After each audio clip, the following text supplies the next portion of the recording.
time for Tycoons of Small Biz, spotlighting the true backbone of the American economy, the true tycoons of business in America, the owners, founders, and CEOs of small businesses. The show's hosts, Austin Peterson and Landon Mance, are registered representatives of Lincoln Financial Advisors Corporation, a broker-dealer member SIPC, and registered investment advisor. The views expressed by your hosts, Austin and Landon, are not necessarily the views of Lincoln Financial Advisors. Let's lean in as Austin and Landon connect with this week's Tycoons.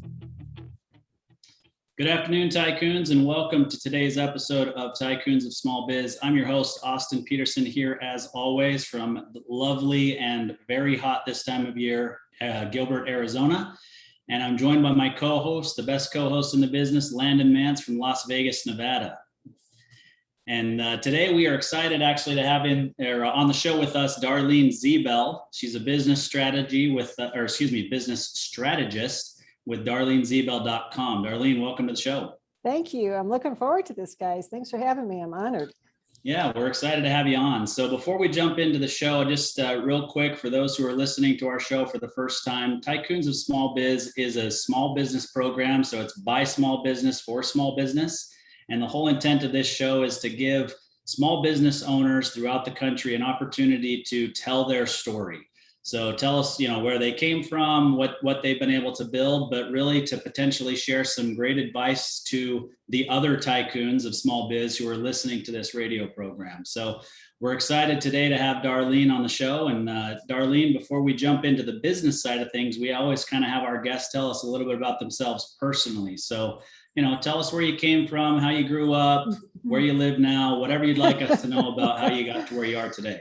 Oh, that is always, actually, I think it's by accident. I grew up in Chicago to a middle-class family.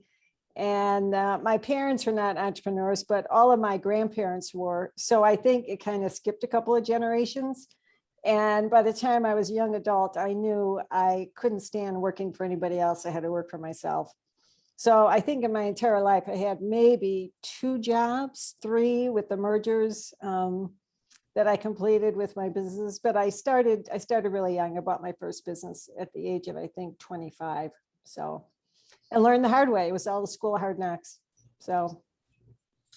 Yeah, you and me both. I was 23 when I started my first business, and it was the same business that I'm in today. I've owned some other businesses along the way, kind of as side hustles, so to speak, alongside what I do here. But boy, I tell you, as a 23-year-old, it's tough to start a business, period, let alone when you're trying to manage people's money and their businesses, right? And have them trust that you have any clue what you're doing.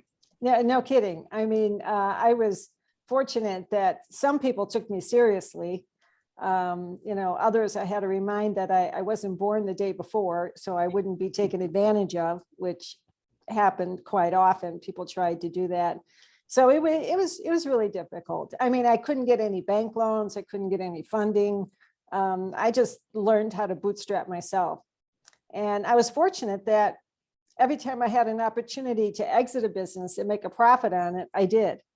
So of the 4 companies that I've launched throughout my career, 3 of them had really good exits. And I just kept adding the knowledge base over and over and over, and went and got my MBA and pretty much told the professors what would work and what wouldn't work for small business, and combined all that knowledge with my Fortune 1000 consulting experience. And I came up with my own methodologies to help others. Yeah, that's great. It actually reminds me a bit of a situation that I had when I got ready to go to business school. And I'm guessing it's the same based on where you went to business school, but there's an interview process, right? You take the GMAT and then you go through kind of this interview process to see if they want you in the program.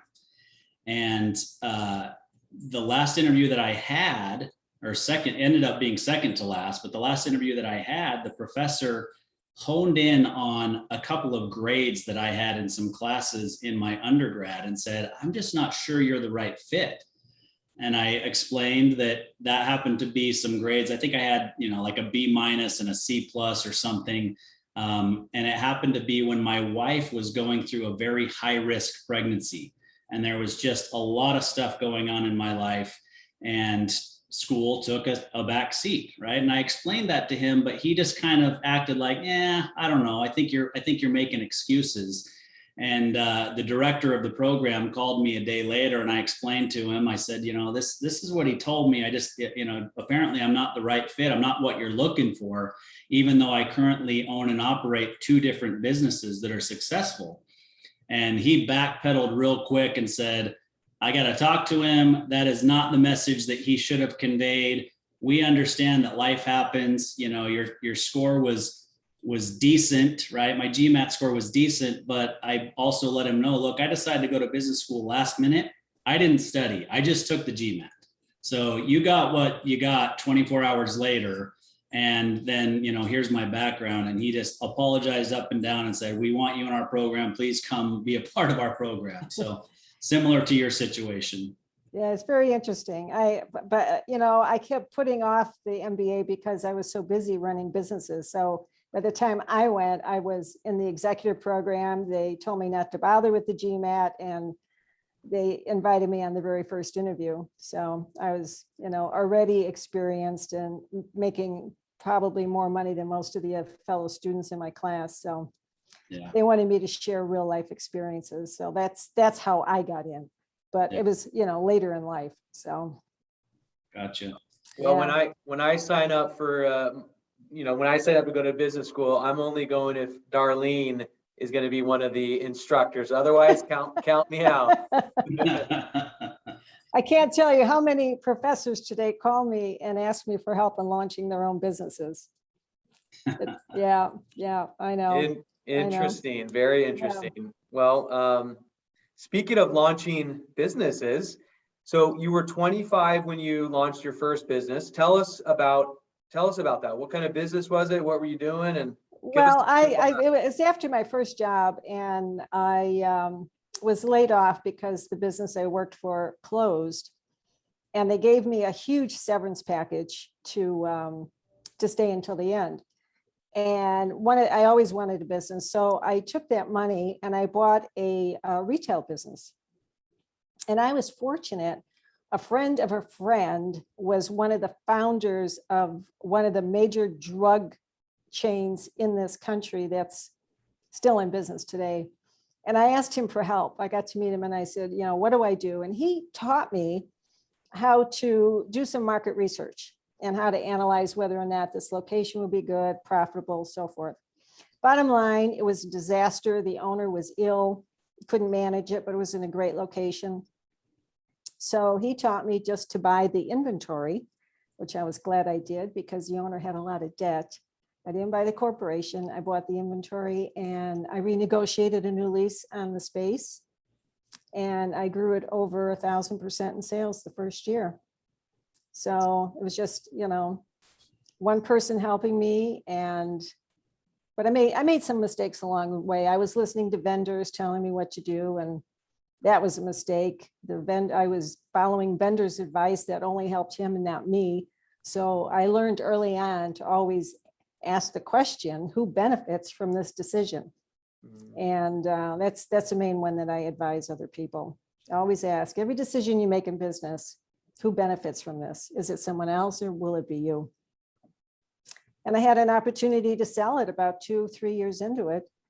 And at the same time, I'm always learning. So I'm back to school to learn information technology. And I left there, and a consulting firm offered me a job on the spot because of my business experience and now IT training.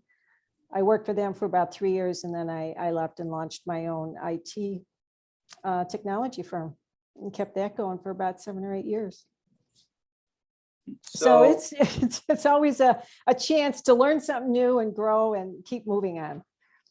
Yeah, absolutely.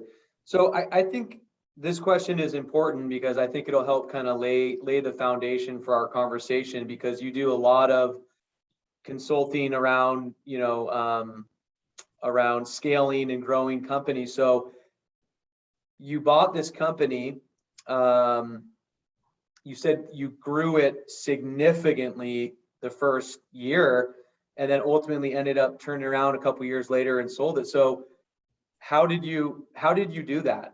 How did you grow it so rapidly over the course of just a couple years? Well, I had the mentor who taught me what to do. The owner of the business really didn't, wasn't physically well. But the customer base was there. It was in a train station outside of Chicago. It was in the metro train station. So my mentor taught me how to do research. I went to the train depot and I asked him how many people get on the train every day, how many park in the parking lot. I sat in my car with a paper and pencil and started writing down the number of people who went through there. And when I saw the numbers and that they weren't going into this little store, I thought, there's a missed opportunity here. So after I bought it, I only kept it closed for 3 days. I cleaned it up, put in all new stuff, and stood outside and asked everybody, what would you buy on your way into the train? And they gave me a list of things they wanted. They wanted Coca-Cola. There's a huge market for Coca-Cola over coffee in the morning. So I bring in the Coke coolers. I need newspapers. I need cigarettes. And the list just kept going and going and going. And I just kept adding those products. That's how I did it. It was just, I don't want to say sheer luck, but smart on my part to my research. I couldn't afford to hire a marketing research firm. I didn't have the money to do that, but I could stand outside the door and ask people, and I was very polite about it. Would you tell me, what do you think I should carry in my little shop? Yeah. And that's how I did it. And I added the products, and my mentor got me some of the biggest distributors. Even though I was very, very tiny, he got me some of the biggest distributors that they used in this massive drug chain to help me. That's how I learned. Really, it really was. And then the customers started helping me. The customers one man worked for a uniform company, and he came in with this beautiful smock with my name embroidered on it. And he said, congratulations, you're an entrepreneur. No one ever said that to me. And so they would step in every day to see how I was doing and make recommendations. They were all business people working for big, large corporations in the city of Chicago. So they came in to help me too.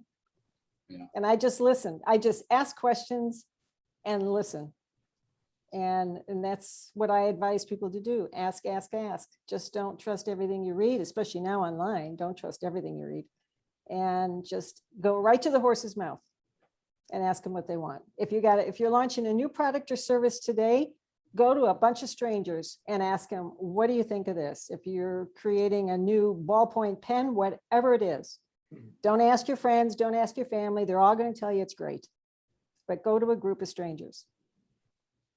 Yeah, no, I think you hit it on the head there. I mean, there's two really important things that I pulled out of, the story you just told us. And that is, one, mentors are important, and it should be somebody who doesn't necessarily benefit from your success, right? Or benefit on their own, whether you're successful or not, would be even worse, right? Right. And then the other thing that I pulled out, I mean, you asked all these questions of people as they walked in. You got to be willing to hustle, right? And so that's a part of it. But the other thing is, entrepreneurs and salespeople a lot tend to forget that we have one mouth and two ears, and we should use them accordingly. We've got to listen. Absolutely. And you brought up a good point about the mentoring. I was fortunate. This man was one of the founders of a major retail chain in the country. And he was very busy. And I went to him and said, I'm a friend of your son, and, can you help me? And he saw that I had this drive, so he did. But people today try and get a mentor. They don't want to pay for them. They want free advice. So they go to organizations that offer free advice. Many of those organizations, their mentors call me to help them. So I'm mentoring the mentors now. And you really, as I said, you have to ask what's in it for them. You're so correct. They cannot have a fiduciary opportunity to gain from your success. If you're asking those people, then they're the wrong people. Because when I launched my management consulting firm, after I sold my IT business, I merged it with another IT company and then went off and launched a management consulting firm. I almost brought in the wrong mentor. I brought in a man who was going to advise me how to do an IPO, and I'm following him. And I went to my attorneys. By now, I'm selling millions of dollars a year in consulting fees, and the Fortune 1000 were my clients, and I was growing to almost 150 other consultants, 5 offices across the country. It was getting big. And my lawyer said to me, we're going to hire a private investigator. And I said, what are you talking about? He goes, we're not just going to trust your mentor who's looking to get part ownership in this IPO. It was the best advice I ever got. It was the best money I ever spent. Yeah. Because the information that came back from the PIs showed he had been lying a little bit about what he had accomplished in his life. Not that he did anything illegal or that he was hiding anything. He was embellishing a lot. So he didn't have the skill or the experience to do this for me. He was just hanging on to me, hoping to get part of this huge pie that we were going to have. So I fired him. I just said, you're done being my mentor. Here's the door. That was the smartest move I ever made. Yeah, I mean, Landon and I've had this conversation multiple times, and I've had it with a bunch of people. I am blown away at how many people work so hard to basically con people rather than just putting that effort into doing things the right way, because they're clearly skilled individuals. Just focus in the right areas and you can find success without having to con people. Absolutely. Absolutely. And it wasn't like a con. It was, like I said, it was just embellishment. And I think hope on his part that, oh, I'm going to get a third of this organization and it's going to be massive because of the hard work I was doing. Yeah.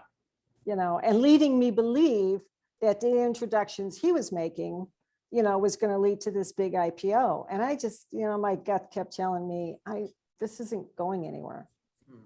Yeah. This isn't working. And after you start investing in the mentor, and I actually went out and hired a mentor, paid a lot of money per month, who was one of the senior leaders of one of the big 5 management consulting firms in the United States. He was retired. He had no vested interest in my firm. And we met twice a month. He came in the office, went through the entire list of employees. He went through every client. He went through everything we did. And he said, get rid of this one, offer this client this, do this, do this. And I just did what he said. And it was the best money I ever spent. Because then it really grew into the 8-figure level in sales. Yeah. But it was a big investment. I think I was paying him about $60,000 a year then. So it was not cheap. So I know starting out, nobody's going to have money to hire these kind of people, but you really have to sometimes trust your gut. Like I said, ask the right questions. Where have they done it before? What's in it for them? And are they one-hit wonders? There's a lot of mentors out there that are one-hit wonders. They had one company and now they're experts. And you'll find that their methodology is not a one-size-fits-all. So I really get a lot of people asking me, you know, they want to take my online workshop, or they want to buy my book, and then they look at it and go, well, how does this apply to me? Every situation is different. And I tell people, as a strategist, I'm their consultant. I'm not their coach. I'm not standing on the sideline saying, rah, rah, you can do it. I'm out there in the game going, if you don't do this, if you don't make this move, you're going to lose, you're going to fail. And I try and warn people what I call avalanches are going to happen before they happen, and be prepared for them, because every business on the hockey stick growth path, it will happen. There's 12 of them, and everyone will suffer from those 12 at some point in their career. Yeah, no, there's no doubt about that. So let me close the loop on the mentor thing real quick. And then, since you already mentioned the dozen avalanches that threaten small business, your book, you know, we'll have you talk about a couple of ones that are, you know, maybe the most prevalent or that you think are the most important for the audience to hear. And then obviously they can read the book after that. But the last thing I'll say about mentors is, early on, when you don't have the money to pay a mentor, there are other ways to engage a mentor, right? There are still things that you can do to warrant their time. You shouldn't be asking for it for free, but there may be something that you can do as an in-kind service to them that benefits them in some way to compensate them for their time. There are other ways to get there if you don't have the money to actually pay for it. Absolutely, which is why I offer so much free material online so that people can start to do a little self-study. And from that information, I even offer free assessments. From that information, they can kind of determine whether or not the direction they're taking or even if the business idea that they have will work. When I do, before the pandemic, I was doing a lot of workshops, 2-day workshops where I would bring in groups of people with their business plan. The first day I go over my entire methodology. They take home, they do homework that night, take my methodology, work their plan on it. And then the next day we go through each one. And inevitably, I talk 20% of them out of launching their business, because they're either doing it for the wrong reasons, they don't have enough money, there's no market, they have the wrong partnership and relationships. And most of the time, those 20% will regroup and figure out something else and then come back to me, and then they're successful. But I saved them a tremendous amount of pain, not only money, pain from trying to launch something that I knew wasn't going to work. Yeah, that's great. Go ahead, Landon. Yeah, no, I just wanted to mention something about that.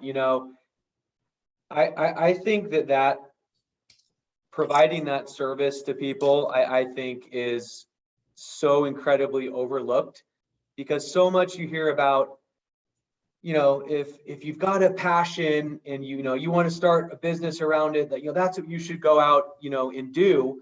But just like you did the market research and you sat out in the parking lot with your pen and your paper and you counted those cards that were coming in, people don't do that. They don't do anything even remotely close to that.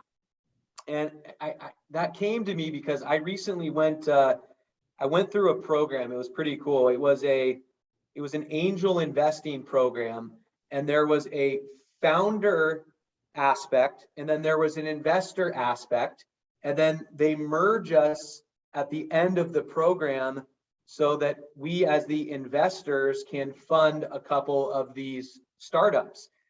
And some of the companies that came through that were applying for financing, I mean, you're looking at their businesses, well, they're not really businesses, they're ideas. And I mean, every single investor in the group is going, what in the heck is this person thinking?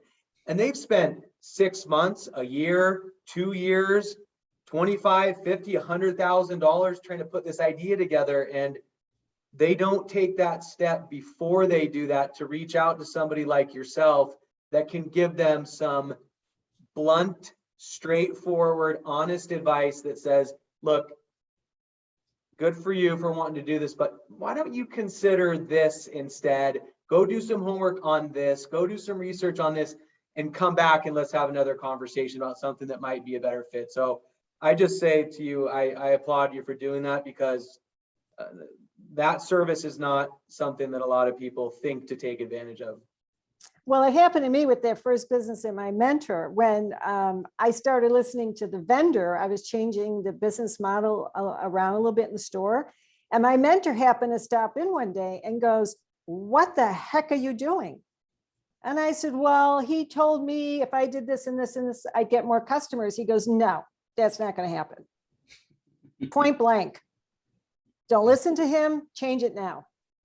And I did. And then I kept growing again.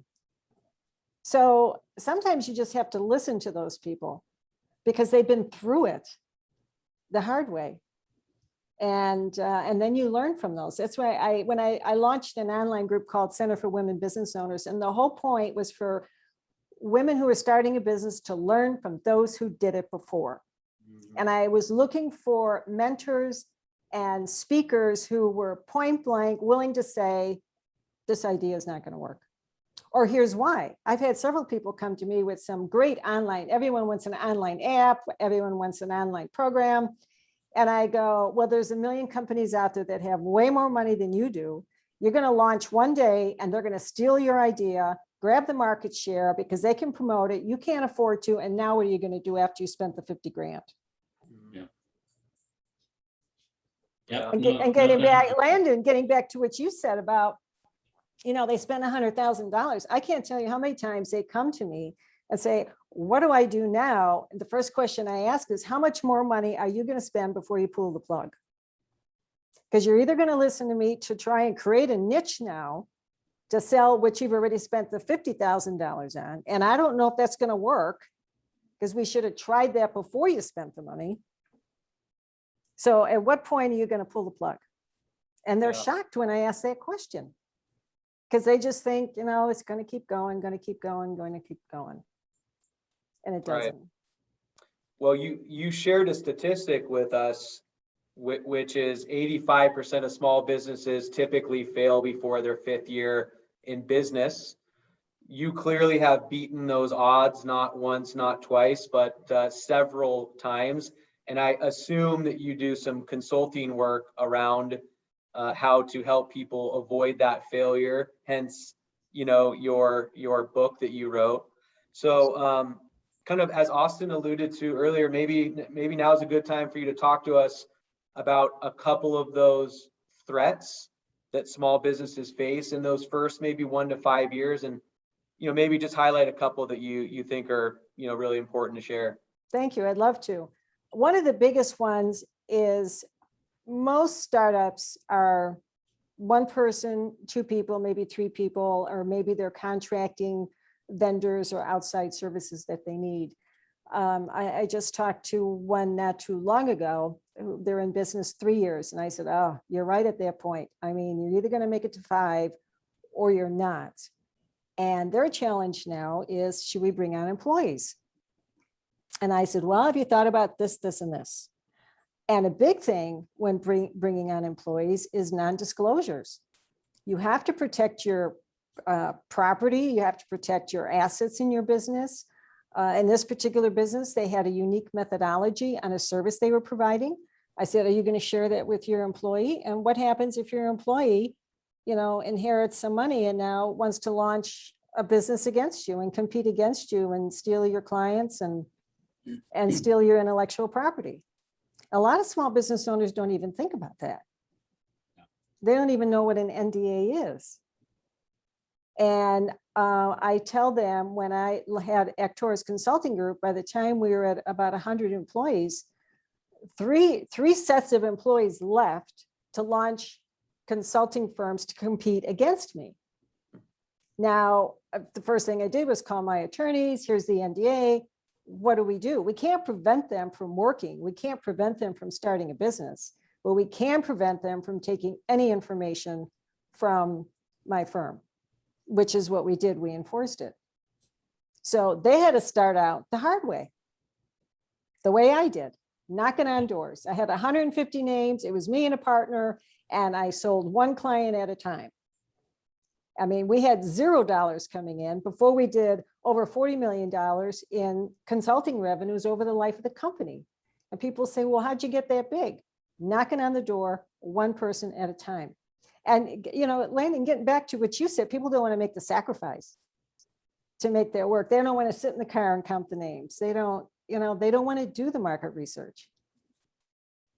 They just think it's easy because here's another statistics I didn't share with you. I just found it the other day.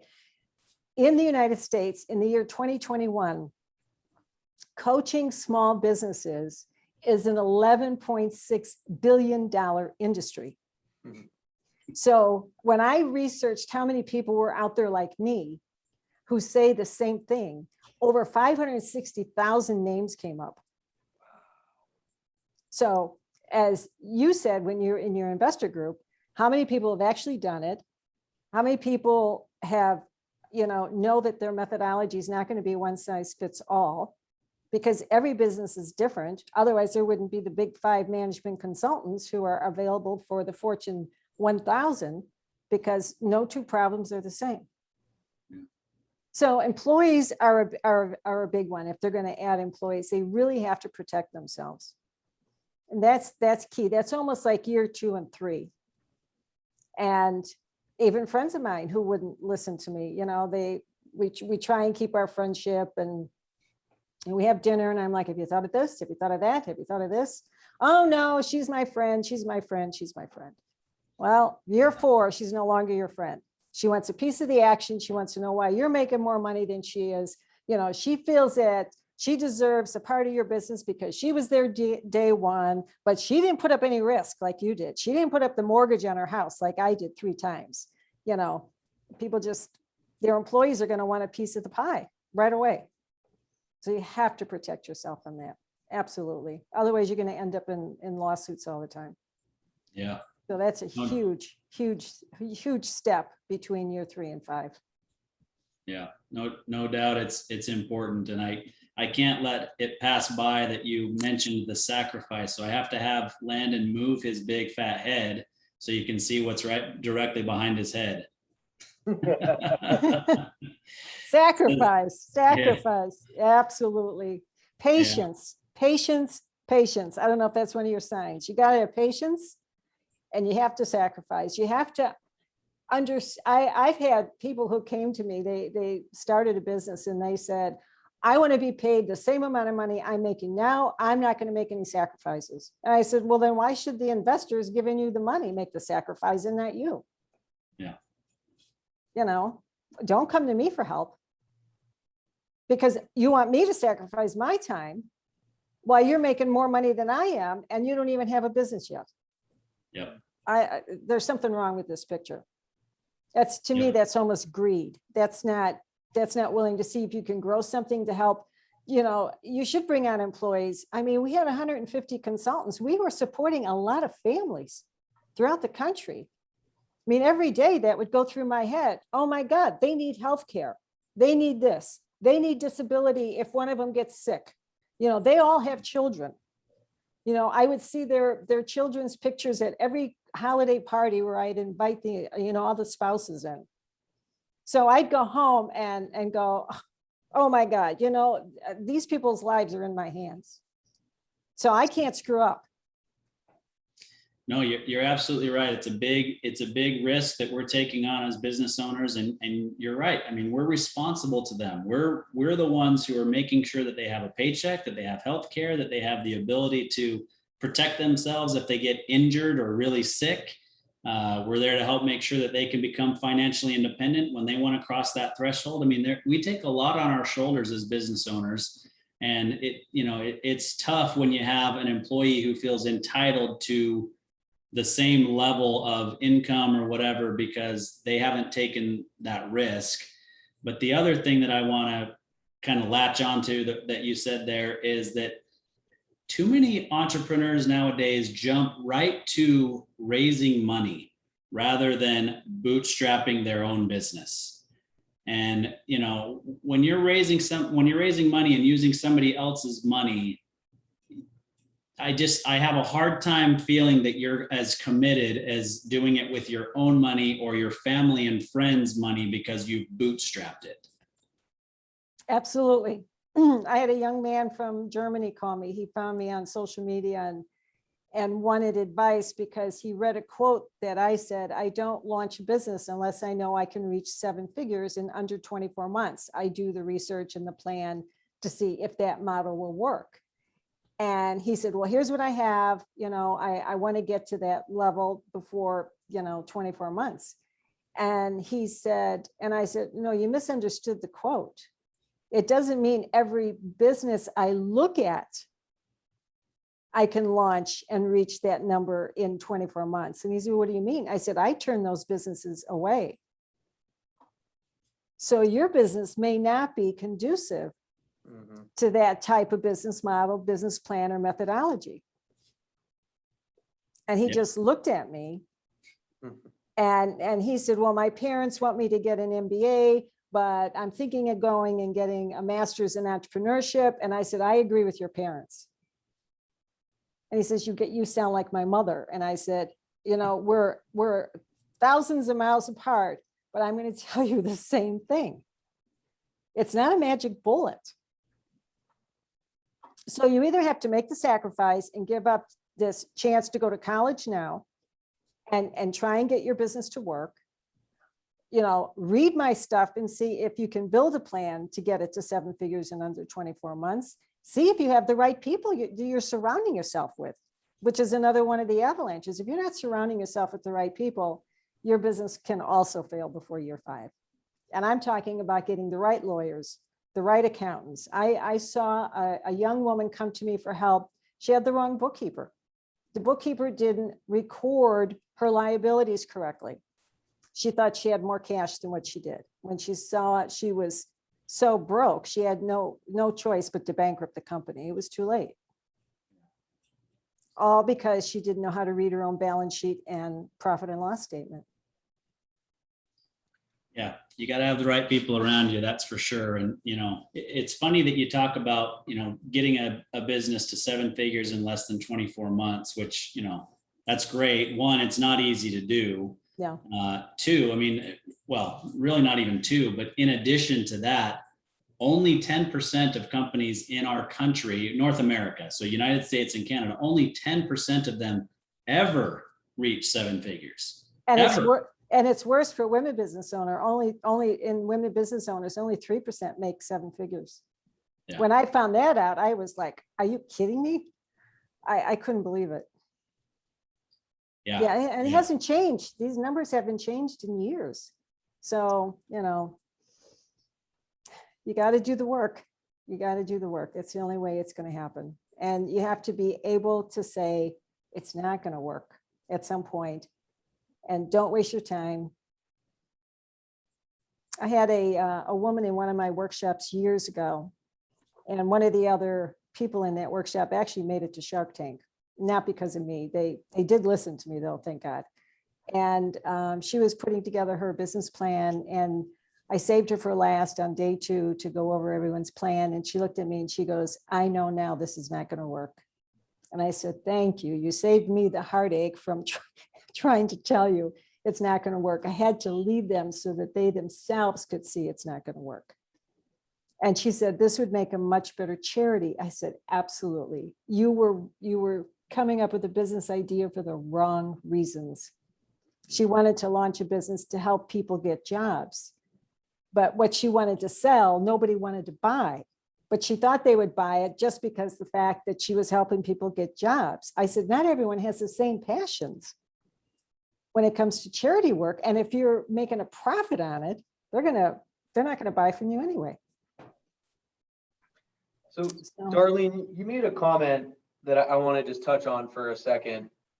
You are preaching to the choir when you say that you have to go out and you got to build the right bench of advisors, right?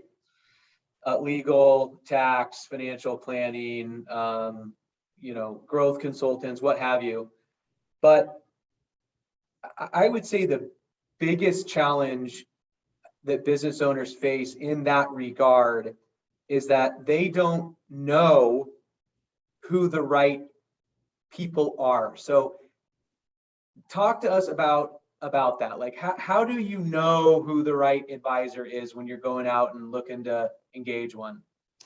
Here's what I found in the past 5-10 years now.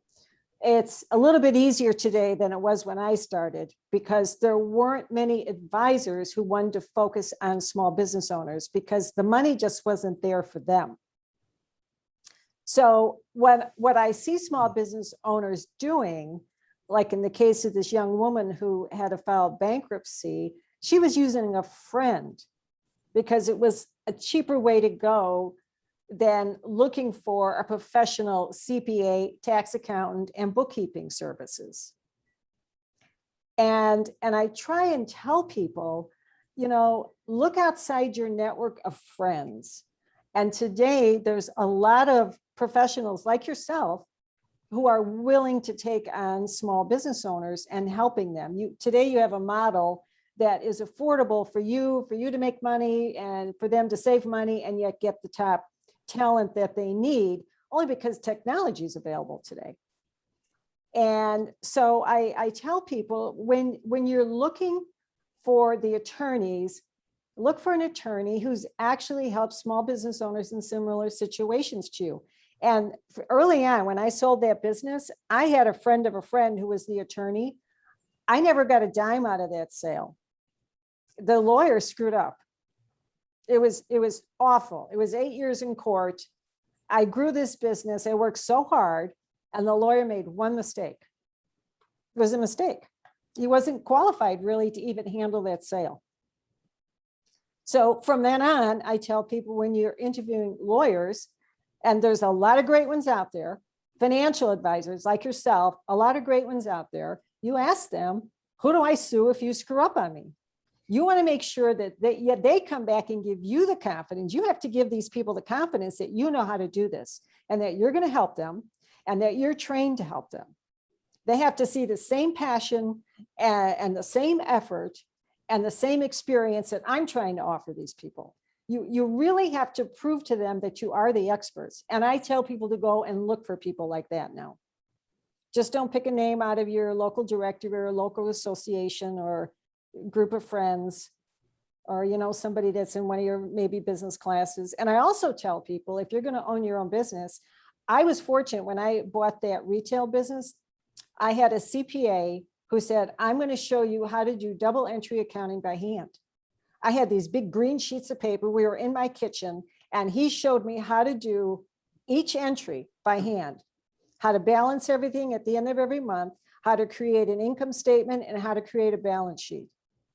I had no clue what these things were, but he taught me. From that, when I went into my MBA class, fast forward 20 years later, I'm sitting there looking at the numbers the professor puts up on a case study, and I could pick the errors right away because I knew how to do it by hand. I wasn't using QuickBooks. I wasn't using all these Excel. I wasn't using all these, tools that we have today. So I tell people, go out and learn how to do this so that at least you have the basic information when you're interviewing people and getting the right help. Does that make sense to you guys? I don't know what you come across when you're trying to help other small business owners. Yeah, so I would say, and maybe I'm exaggerating this number a little bit, but I would say 20 or 25% of the time that Austin and I spend serving our business owner clients is collaborating with, interviewing, and helping select our business owner clients advisory groups, because they're too busy. Yeah. They're too busy to go out and interview 3 or 4 different CPAs, before they hire them. And so Austin and I spend a tremendous amount of time ensuring that our business owner clients have the right people in the right seats, right? Traveling in the same direction, in sync with one another. And that was not necessarily by design. We just, after years and years of working with business owners, that was just something that just continued to come up and come up and come up. Like, hey, do you really think your existing CPA is still the right fit for you? Because it sure doesn't seem like they are. Why don't we interview a couple other ones to see if there's something out there that's a little bit better for you. And I think that's been a pretty valuable service, because they don't have the time to do that, and they're hiring us, and we make the time to do that for them so that we can help to just ensure that they've got a high quality person focusing on whatever it is that person focuses on. And they also fall into a trap. Business owners fall into a trap of thinking that they have the best talent already, and they're never going to find anyone to replace them. And I always say there's someone better than me out there. I mean, there's someone better than you guys. There's always, people available to help. You just have to find them. But a business owner falls in the trap thinking, well, I'm never going to find anybody else. And so they continue, if you keep doing the same thing over and over, at the same time, you're going to get the same results. And And if they're not getting the results that they need from their professional advisors, I think that's admirable what you guys are doing. I mean, helping them put teams of people together, because I'm sure you know who you meet a lot of these credible people, that can help them, and they don't have the time to look for it for themselves, like you said.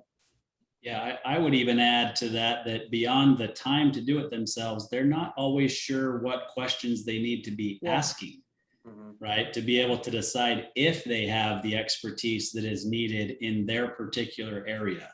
And because we interact with a lot of business owners and a lot of these, accountants, attorneys, whatever, we understand what it is that our business owner client needs. And sometimes it is a pretty difficult conversation to say, hey, I think we really should be looking at somebody else in this position, and here's why, and explain to them and show them, I'm sure they're trying hard, but you've outgrown what their expertise is, and it's time to level up, so to speak.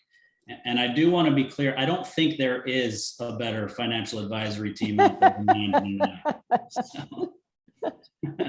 All right, present company excluded. Okay. As long as we're clear on that. Yeah, no, your heart's in the right place. That you have to have a heart in the right place to try and help people. It was so, I was so excited when I saw this guy on Shark Tank. I'm like, oh my God, I helped him get there. I just really want to see people succeed.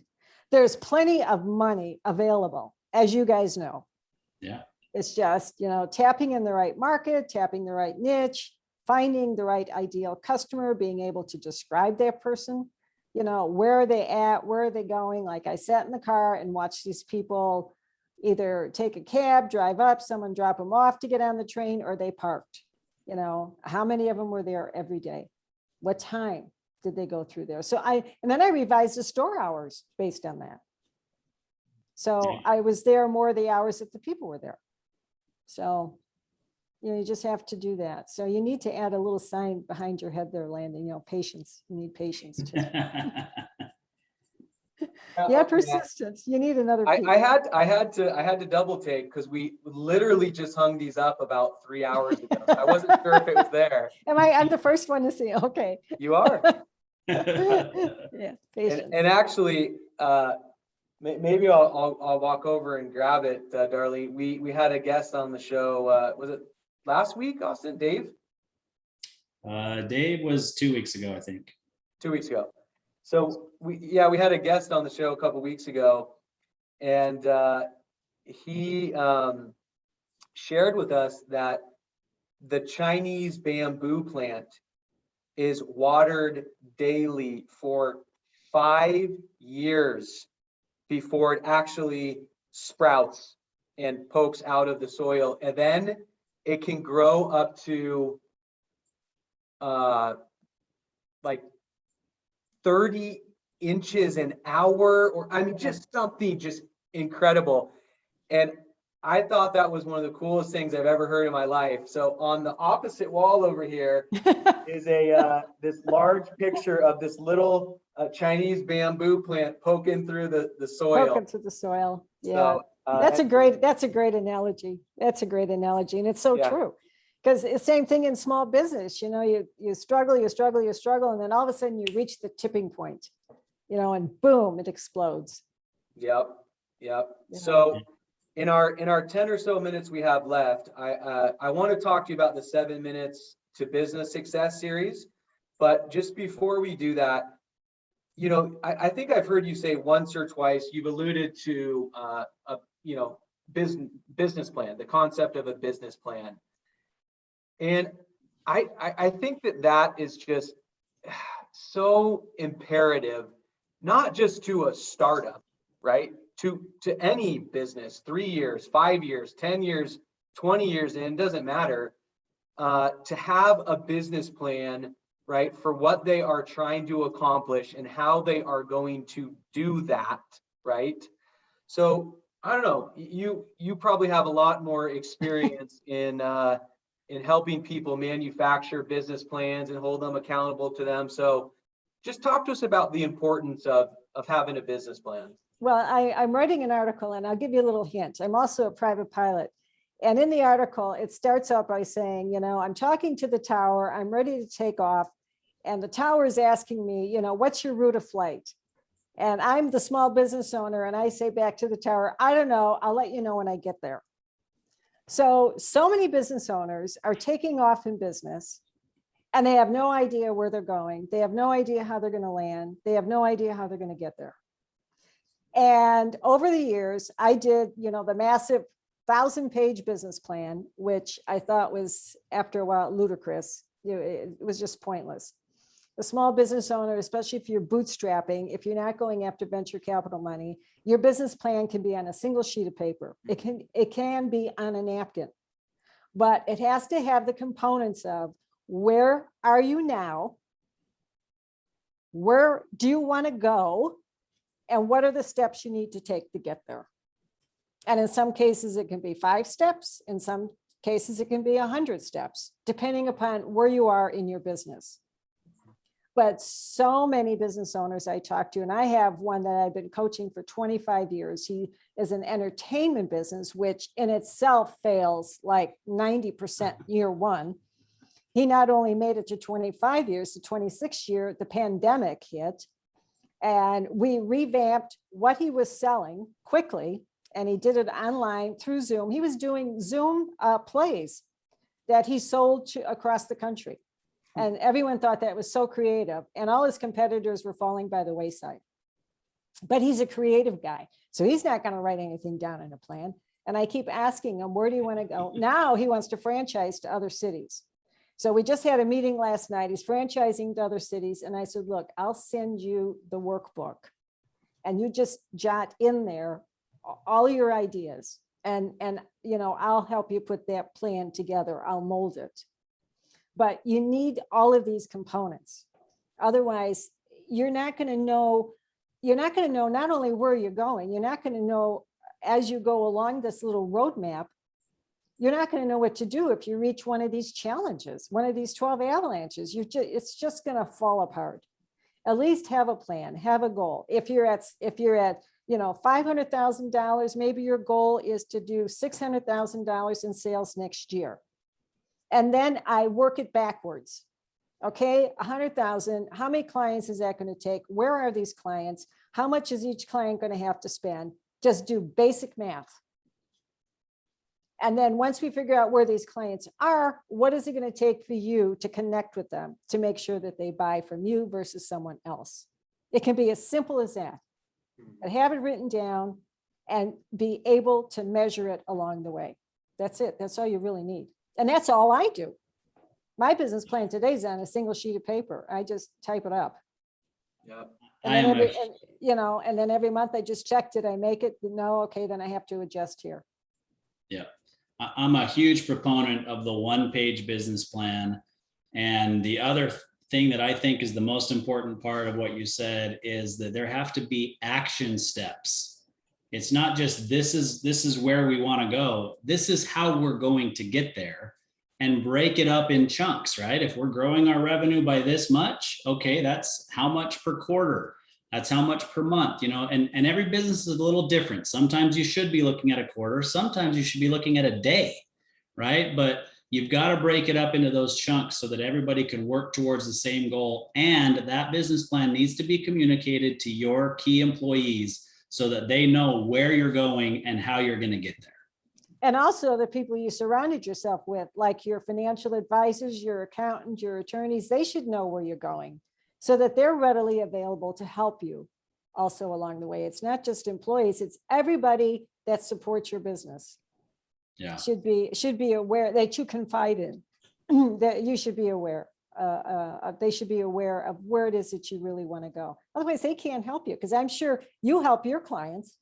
If you knew what their plan was and you come across an opportunity, you're going to be the first one to call and tell them, because their growth helps your growth. Yep. And I would even say ask for feedback from them on the plan, the action steps. They may have a different idea of how to get there that can be helpful to the business. And you got to, again, go back to your theme earlier and listen to what they're telling you. They may have a better plan for how to get there than you do. Yeah, absolutely. Absolutely. And I don't do more than a 1-year plan. I won't do that for anybody. 5-year plans are for the Fortune 1000 only because they can't turn the Titanic around, at the last minute. They're massive.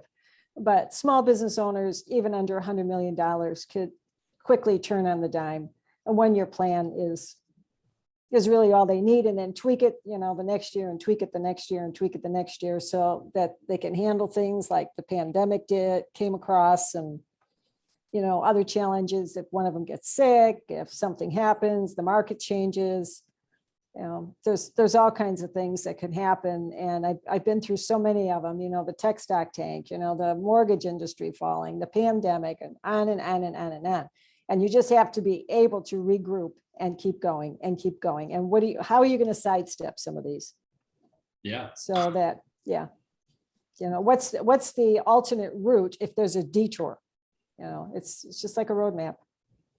Yeah, What do you do? absolutely. Well, and I'm going to have to start using that pilot Yeah, analogy. that's true. I ask these people, I go, do you go to the airport and buy a ticket and not know where that plane is going? That's how you're running your business. Yeah. Yeah. I mean, I've used that analogy in other ways before, but I need to use it with what we do. And on top of that, like, I'm a student pilot. My goal is to finish my pilot's license by the end of the year. So it just makes a lot of sense to me regardless. Yeah. So you understand what I'm saying. You'd never get in a plane and not know where you're going. Ever. Right. Hopefully. Yeah. Otherwise you won't get that license if you ever do that. So they won't give it to you. Yeah. You don't want to be calling the tower and say, oops, I accidentally entered the pattern. Yeah. I'm not supposed to be here. Not good. Yeah, not good. Yeah, not good. Well, Darlene, we're bumping up against time here, but this is one of the first times that I have ever actually taken some notes from what our guest has shared with us, live. So this has been a phenomenal conversation. We just got about 2 or 3 minutes left, so we want to make sure we leave you with at least 30 seconds or a minute to tell our listeners where they can track you down. But before we do that, for a minute or two, talk to us about the 7 minutes to business success. I think it's a series of short videos that you have, recorded and offer that. I don't know if it's complimentary or as part of a paid package, or maybe just talk to us about that for a minute or two, would you? Sure. How that happened is people were calling me and they wanted quick answers, as we alluded to earlier. People want it now, people want it fast, people don't want to research and do the patience of waiting. So I just started a YouTube channel, and it's my name, Darlene Ziebell. And every day or every couple of days, I record a 7-minute video on one business subject. And it could be a challenge. It could be a question. People email me questions. Hey, how do I do this? And I'll say, well, look for it. I'll put it in my 7-minute to business success series. And there's probably about 30 little short vignettes out there. Each one has like a 1 PowerPoint slide, so they can take some notes. And then it tells them just how to get to my website, darleneziebell.com, for other information. But hopefully each one of these little vignettes helps answer a question like, do they struggle with social media? What should they do? What kind of business plan should they start? If they're starting a nonprofit, what do they need to look for? I have all kinds of subjects out there. So hopefully there'll be some information. And I think people have about 7 minutes that they can afford, and maybe get some advice to help them so that they don't make too many drastic mistakes on that way to year 5. And that was the whole point of the series, to try and catch them, when they're bringing in employees. What do I do? One woman I was talking to not too long ago, she said, I started the business. I don't even know how to file taxes. Nobody tells you how to do that. I mean, there's just a whole series of things that you laugh, but it's true. I mean, just a whole series of things that people need to know if they start a business, or if they're stuck somewhere in a business. How do they do market research? All this information is free. You can go to uscensus.gov. They have information on everything. That's one of my favorite tools. My second favorite tool is the library, the reference department at the library. Every reference librarian along the way, every business I've owned has helped me every time.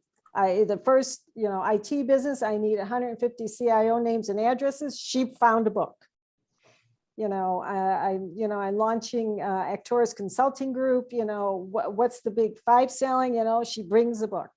So there's so much information out there, and I go to something called Statistical Abstracts of the United States, and I buy used copies of that book because they're so expensive.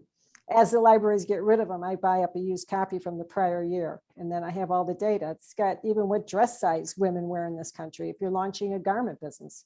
Mhm. So there's so much information that's available. So I try and use these kind of tips in the 7 minutes. And as people send me questions, then I create another video. So hopefully it helps. It's free. You can just go out there and watch them. Very cool. I love it. So best place for people to track you down is at darleneziebell.com. That's correct. Yeah. Okay. Yeah, they can find- Ziebell. Correct. Okay, fantastic. Well, Darlene, thank you very much for joining us. Thank you, guys. I'm so happy to be here, and hopefully we'll be in our same network all the time, because I'm sure there's a lot of information that you have that can help my clients too. So thank you for the Sounds great. opportunity. You're very welcome. We appreciate it, and we look forward to following you and your continued success. Likewise. Thank you. Thank you, Thanks, Darlene. Darlene.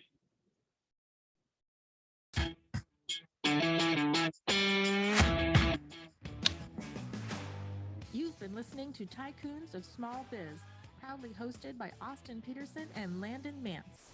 Austin and Landon are comprehensive financial planning professionals specializing in financial, estate, and succession planning for small business owners. Austin and Landon have offices in Scottsdale, Arizona, and Las Vegas, Nevada, and represent clients in 14 states throughout the country. Join Austin, Landon, and the featured Tycoons live every Tuesday at 1 p.m. right here on Business Radio X and your favorite podcast platform.